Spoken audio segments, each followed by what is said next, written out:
Bonjour et bienvenue dans la bibliothèque. Aujourd'hui, on va faire une spéciale bande dessinée, spéciale BD. Voilà, je vais vous parler de ces 4 bandes dessinées là, dont 3 sont issues des 48 heures de la BD de cette année. C'est les 10 ans des 48 heures de la BD. Voilà, et celui-ci, c'est Linda qui me l'a envoyé. Voilà, donc on va commencer, ça va aller très vite, je pense, par Putain de chat de la puce aux éditions Kens. Je sais pas, que j'ai jamais su comment on disait. Donc c'est le premier tome. C'est l'histoire d'un chat et de son maître. Et le maître, c'est un maître de chat, quoi. Et le chat, c'est une ordure. Il fait tout pour... Il veut tuer son maître, il fait tout pour l'embêter. C'est des petites planches en noir et blanc, voilà.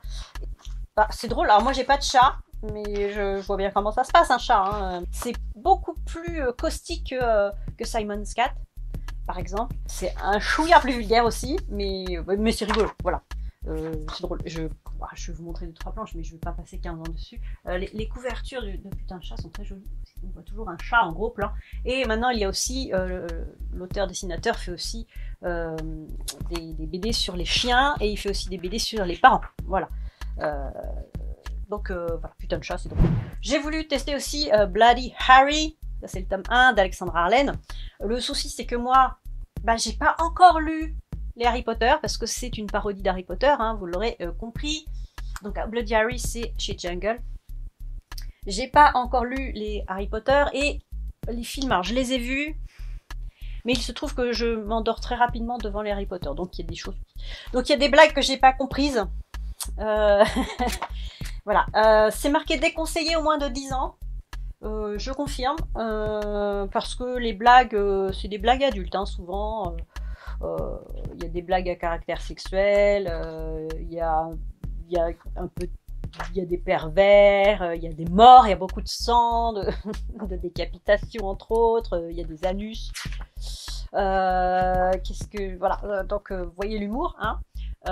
Vous pouvez suivre Alexandra Arlen aussi. Je crois qu'il a une chaîne YouTube, il a un compte Insta aussi, enfin bref, vous pouvez voir.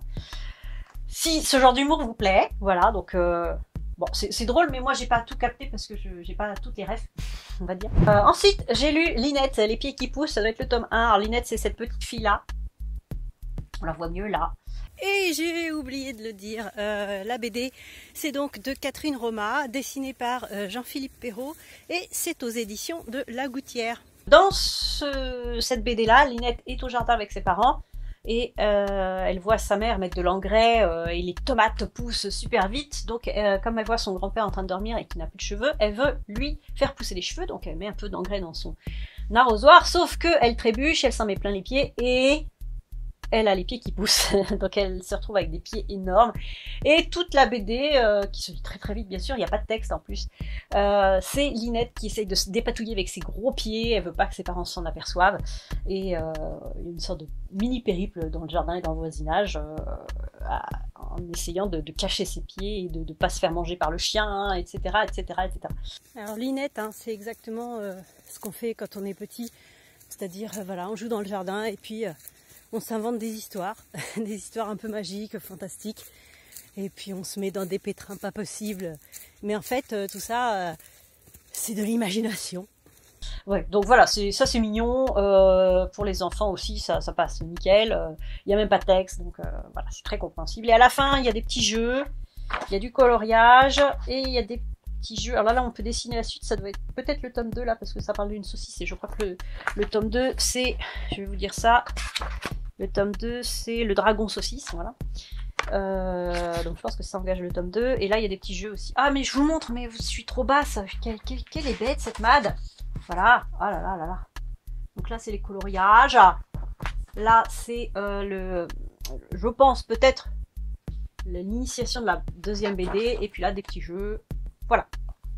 Donc c'est très rigolo. Et alors celui-là, par contre, pas du tout pour les enfants, ça s'appelle La comédie tragique ou la tragédie comique de Neil Gaiman et Dave McKean. Et c'est très noir comme BD, c'est un mélange de dessins, de collages et de photos. On voit aussi l'arrière comme ça. Le narrateur a des souvenirs de son enfance, et plus particulièrement avec ses grands-parents et son oncle. C'est c'est une atmosphère assez pesante, assez glauque. Il se passe des choses assez étranges avec son grand-père, avec son oncle, avec un montreur de marionnettes, un marionnettiste, on va dire. C'est un peu perturbant. Regardez, même les dessins sont assez perturbants. Il y a une histoire comment dire, de maison, une galerie de jeux en mal de public, c'est-à-dire qu'il y a un labyrinthe de glace, il y a une sirène qui est maltraitée, je vous spoil un peu, mais c'est pour vous montrer un peu l'esprit en fait, et c'est assez triste. Même le spectacle de marionnettes est horrible parce que c'est une sorte de guignol encore plus méchant parce que c'est Mr. Punch, and Miss Judy, je crois, le nom du spectacle de marionnettes à l'intérieur. Donc vous voyez là, et il tue un bébé, Mr. Punch, et il tue tout le monde. C'est c'est assez glauque, voilà. Donc, mais c'est une bande dessinée quand même, hein, même s'il y a de la photo et tout, parce que bon, c'est pas des cases comme on peut voir. Hop, comme on peut voir là, je vais vous montrer. Alors là, il n'y a même pas de. Là, c'est des cases propres et nettes. Hein. Et là, je vous dis un mélange de collage, de surimpression, de dessin, de photos, d'un peu tout. Mr. Punch. Alors, je sais pas si le titre c'est Mr. Punch ou la comédie tragique ou la tragédie comique, je ne sais pas. Ça doit être Mr. Punch en fait. Et c'est chez Reporter, édition Reporter. Je ne sais pas quoi vous dire d'autre de plus dessus. Je lis pas souvent des BD, j'en lis un petit peu de temps en temps, surtout aux 48 heures de la BD. Voilà, c'est l'occasion de découvrir. Êtes-vous féru de BD, vous? Que lisez-vous comme genre de BD? Est-ce que vous lisez plus des BD comiques ou des BD des comics ou des BD adultes ou des BD d'enfants comme Boule et Bill par exemple, je ne sais pas. Dites-moi tout sur vos bandes dessinées. Et moi, je vous souhaite bonne lecture.